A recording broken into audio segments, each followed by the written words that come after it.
Hola amigos, hola estudiantes. Vamos a ver hoy otra vez a Kierkegaard y en este momento lo vamos a analizar la dialéctica cualitativa con un enfoque ético. Dialéctica cualitativa con enfoque ético. Recuerden ustedes que la dialéctica cualitativa, la dialéctica de tensión, se opone a la dialéctica de Hegel, que es una dialéctica comúnmente llamada por pasos de confrontación y de resolución sintética.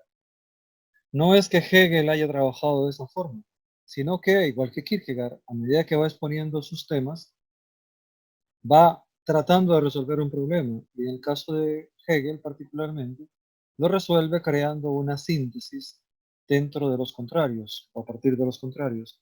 En el caso de Kierkegaard, esa síntesis nunca es posible. Nunca es posible porque en el caso del hombre, que es lo que a él le interesa, esa síntesis no es conciliada con la vida, no es paralela con la vida, sino muy al contrario.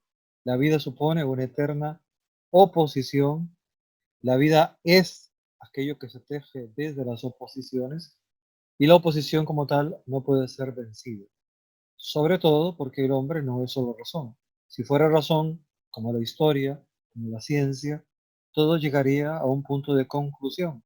Pero la vida no es un silogismo, la vida no es lógica, la vida es azarosa, la vida es intermitente, la vida es eso, azarosa.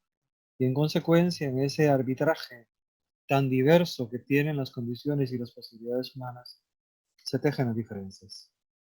Y precisamente después de haber llevado un periodo de vida, unos momentos, unos instantes, unos días, unos años de vida dedicada a la búsqueda de la belleza, de la concordia, de la alegría, del agrado, el ser humano perfectamente puede sentirse, por alguna razón, decepcionado, desconcertado. Y entonces tiene que cambiar la vida. Y es cuando gira su vida por medio de las emociones, los cambios que el medio le ofrece, las circunstancias patéticas a veces que el medio le ofrece, cambia a hacerse un poco más ético, un poco más responsable. No sucede necesariamente así, tan abierta y patéticamente, pero en algunas personas hay un cambio a mayor responsabilidad conforme pasan los años. Eso sería el índice de que se está viviendo un estado de vida ético. Pero para analizar, solo para analizar aproximadamente, ¿en qué consiste una dialéctica cualitativa con un enfoque prioritariamente cualitativo a nivel estético, a nivel ético? Entonces, yo recomendaría un ejemplo o dos que están tomados de uno de los libros paradójicamente más emotivos y por eso mismo más psicológicos y por eso mismo más éticos de la obra de Kierkegaard, el concepto de la angustia. Al final del concepto de la angustia, en eso que se llama la libertad, la pérdida neumática, la pérdida espiritual de la libertad, en ese capitulito, aparece casi al final Kierkegaard haciendo referencia a las personas que son orgullosas y a las personas que son cobardes, pusilánimes. Y a partir de ahí es que podemos hacer un examen dialéctico cualitativo ético. ¿Qué es el orgullo?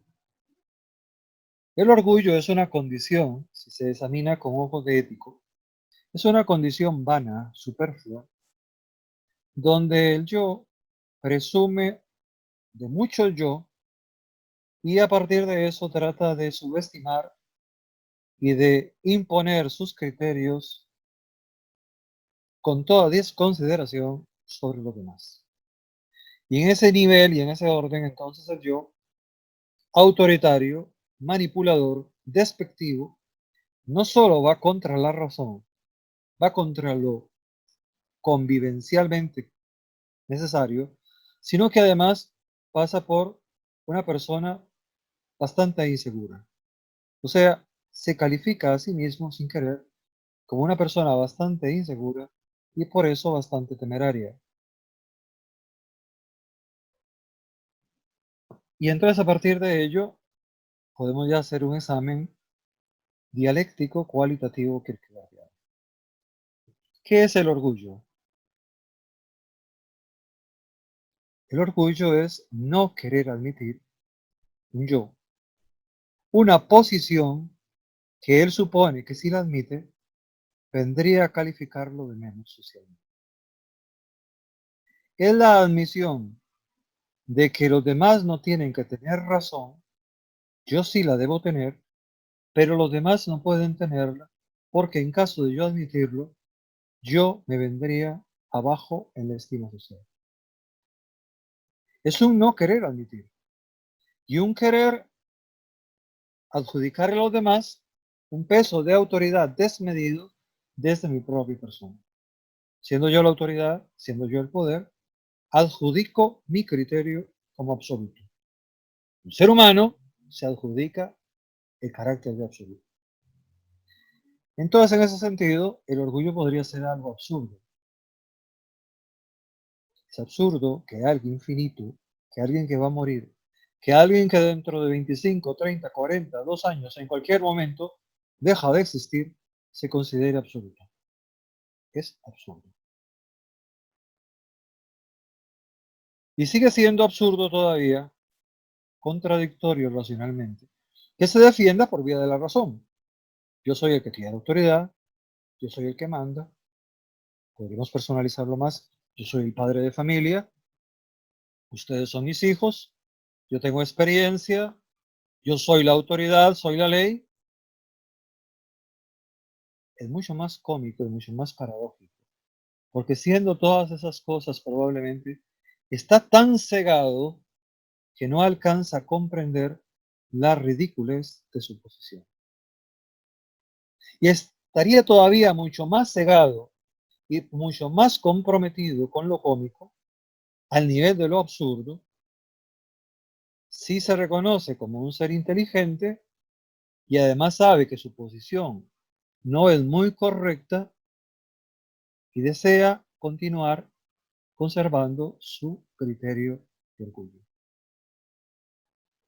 Si es verdaderamente inteligente y mantiene su criterio, su posición de orgullo, realmente en el fondo no es tan inteligente y su orgullo es un falso orgullo. Su orgullo es una actividad, ciertamente. Su orgullo demuestra empeño, ciertamente.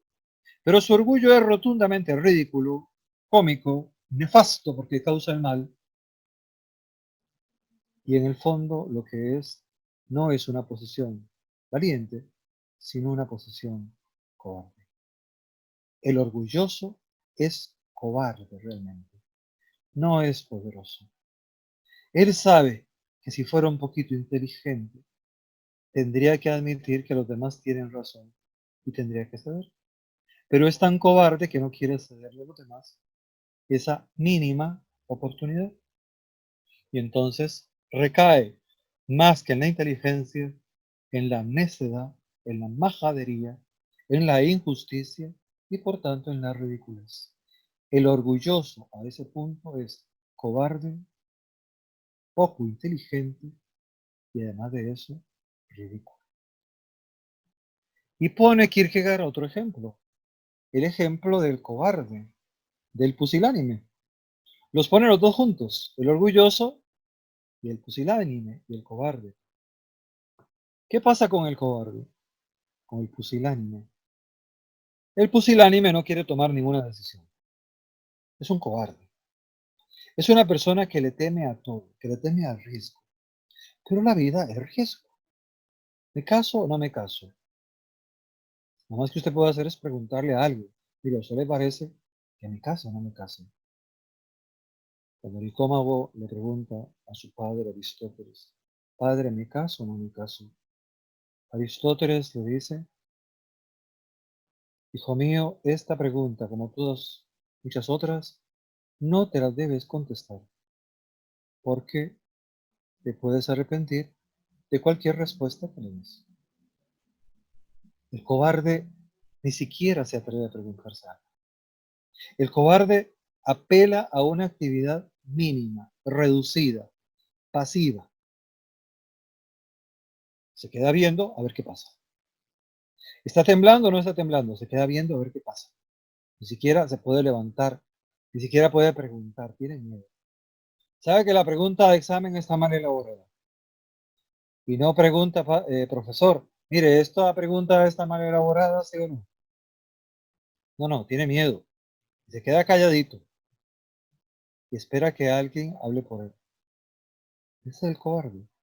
El cobarde apenas apela a que otro actúe por él. Él no quiere actuar. Pero hay algo en el cobarde. El cobarde sabe que hasta el momento él vive bien. Él existe bien. Cosa que el orgulloso no la siente. El orgulloso siente que está en jaque mate. Está siendo cuestionado. El cobarde se hace el tonto, el indiferente. No es conmigo. Estoy pasivo. Si digo algo, con suerte me pasa algo peor. Pero sabe que existe bien, pese a la posible angustia que lo está atizando por dentro. Sin embargo, si usted lo examina, la cobardía es una insistencia del yo, en seguir siendo yo como en ese momento está siendo yo. Entonces, en el fondo, quiere decir que es una apelación a una desesperación, sigue en el instante presente, creyendo que ese instante es irresoluble, está desesperado realmente. El cobarde está desesperado en el fondo. Y no solo eso, sino que el cobarde en su propia interioridad sabe que su yo está clamando por dentro en medio de ese conflicto que lleva. Quiere decir que es un orgulloso, pero no a lo externo, sino a lo interno, a lo profundo de sí mismo. Tiene un orgullo profundo de sí mismo. Y es terriblemente enconado su orgullo, porque está dentro de sí mismo y porque no acepta ninguna interpretación de apoyo, de iluminación que alguien le quiera dar. Que el orgulloso, por lo menos, nos decía, mi posición es esta. Obedezcan, yo soy la autoridad. Ah, no, pero es que el cobarde es taimado. Se guarda en secreto su no aceptación y la cubre de malentendidos. Y entonces no quiere meterse en el enredo, no quiere meterse en la solución del problema, del conflicto, no quiere superarse a sí mismo porque apela a que probablemente es mucho mejor dejar las cosas así, hacer creer que todo es un malentendido y en el fondo lo que está haciendo es probar que es un soberano orgulloso. Pero se sabe que no está derrotado. Él sabe que no está derrotado, que mientras tenga esa actitud, vencerá. Que mientras sea él con esa actitud tímida, medrosa, alienante de sí mismo ante los demás, él estará venciendo. Y con suerte aparecerá una mano generosa que se le extienda y le diga, tome hermano, tome amigo, venga, yo lo ayudo. Eso es lo que quería. No hacer nada, seguir siendo él en la interioridad, desde la interioridad, reclamando una atención que él cree que se merece, porque él es él. El cobarde es realmente uno de los orgullosos más formidables que hay, porque es orgulloso a los ojos de sí mismo, tratando de esconder su orgullo a los ojos de los demás. Y por eso el orgulloso que es tímido, que es cobarde, aumentará todos los días su calidad de orgullo, porque su orgullo nunca le hace perder. Su orgullo interior, su miedo, su cobardía nunca le hace perder. Más bien todos los días gana con esa cobardía, porque parece como desvalido y entonces se convierte en el motivo de las atenciones que todos los demás le pueden dar. Es un gran manipulador. Por eso, la cobardía es el orgullo que nunca pierde. El cobarde nunca pierde. Cree que siempre va ganando. Y por eso se va adaptando y va ganando con ese encantamiento de que no está perjudicando a nadie, de que es una mansa paloma, siempre está ganando. Mientras tanto, el orgulloso, que sigue en su torre de marfil sin darle una concesión a nadie, en el fondo sintiéndose cada vez más razonable, pero también más amedrentado, porque la gente se le puede ir suligantando alrededor de él. Él dentro de sí mismo se sentirá como una persona poderosa que puede lograr lo posible a base de fortalecimiento de su personalidad. Podrá llegar al borde de la crueldad, de la cólera, de la prepotencia, del abuso de la palabra, de la ley, pero en medio de su angustia, porque la va a sentir, porque el orgullo llega a crear una fosa por dentro en la interioridad, podrá reventar.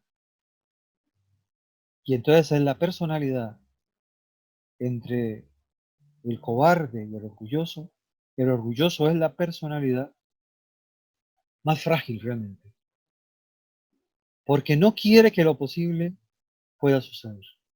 Y lo posible sucede todos los días de nuestra vida. Y lo posible para el cobarde es que lo apoyen. Lo posible para el orgulloso es que se reviente él mismo por dentro en su desesperación, o que lo revienten desde afuera, o que se reviente desde los dos lados.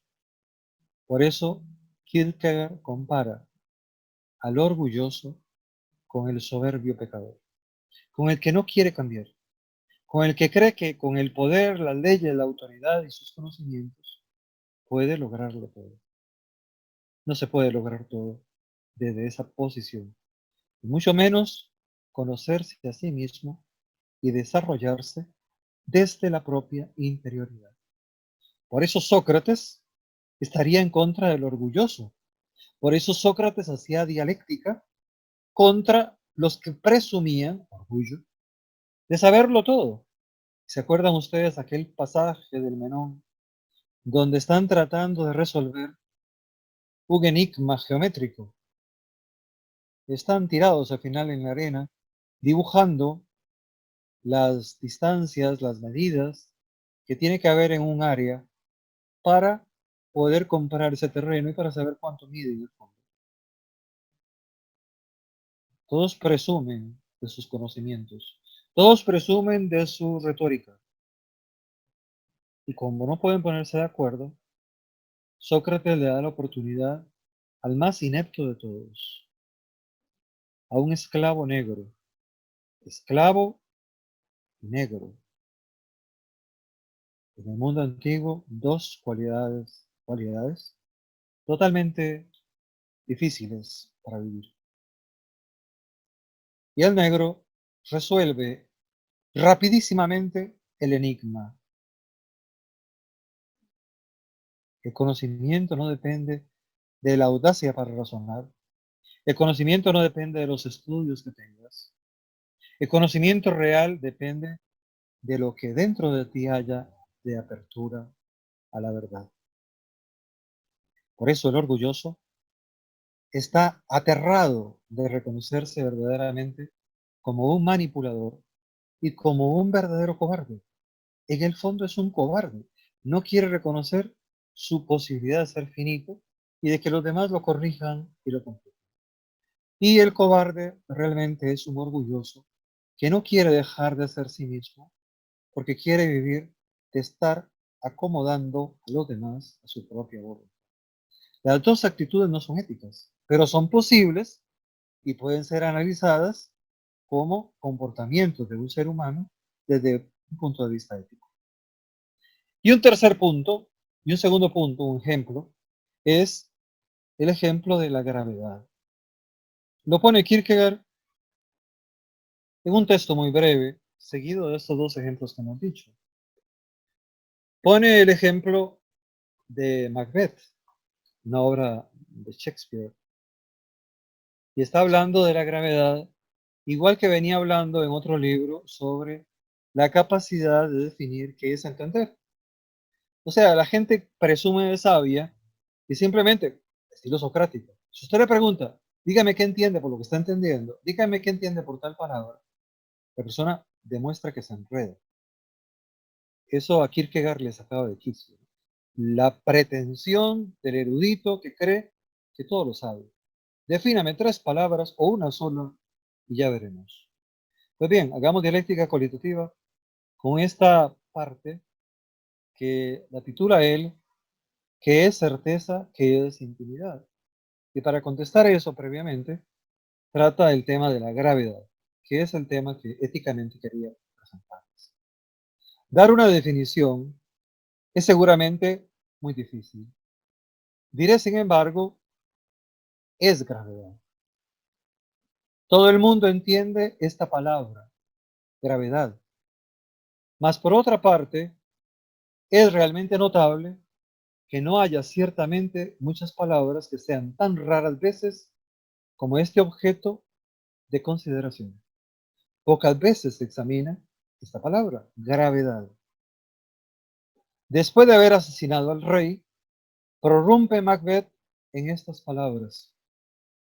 Desde ahora ya no hay gravedad en la vida, todo es frivolidad, ha muerto la gloria y la gracia.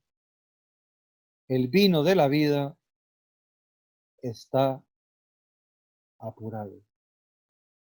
Lo grande, lo hermoso de la vida se fabrica de una manera improvisada. Macbeth era un asesino, pero era un asesino con justicia. Y por eso tiene esas palabras en su boca. Una verdad que sobrecoge por su espanto. No obstante toda individualidad que haya perdido la intimidad, puede decir con él, el vino de la vida está apurado. Y por ende también desde ahora ya no hay gravedad en la vida, porque todo es frivolidad. Pues bien, la intimidad es la fuente de agua que emana hacia la vida eterna. Y lo que brota de ese manantial es la gravedad. La gravedad es un manantial relacionado con una vida eterna. La gravedad brota de esa fuente que es la interioridad. El hombre que asesina puede asesinar justamente. Eso es grave. Y una vez que ha asesinado, ya el asesinato ha dejado de cobrar el peso de justicia moral que tenía y se ha convertido en una acción frívola, de divertimiento. Asesinar por diversión.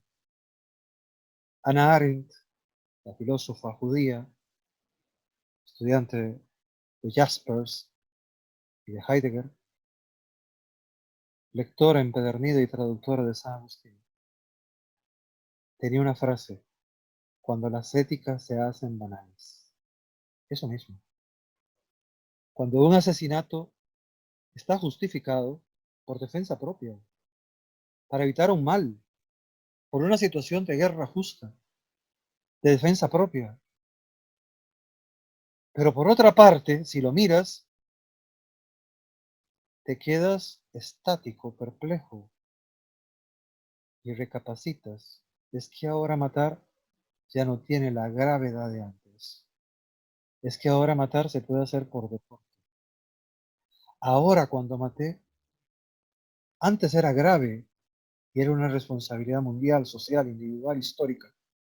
Y una vez que lo efectué, a los ojos de los demás, podría suceder que sea una situación simplemente transitoria, superflua, criticable, desubicable, frívola. Un mismo acontecimiento, queridos estudiantes, se puede convertir, dependiendo de la situación, en algo grave o en algo frívolo. Salvar a una persona se podría convertir en algo grave y el médico le da toda su vida. O si alguien lo ve desde otro punto, podría ser algo frívolo. ¿Por qué el médico fue tan tonto y dio la vida por su paciente, sabiendo que tenía esposa, hijos, que podía atender a otros pacientes después? ¿Por qué Sócrates fue tan tonto y no consintió el chantaje que habían hecho todos sus estudiantes, sobre todo el pobrecito y el más joven de todos, Tritón, donde había perdido toda su hacienda, por salvar a su maestro? ¿Por qué fue tan cruel y no quiso escapar, como le decían sus estudiantes?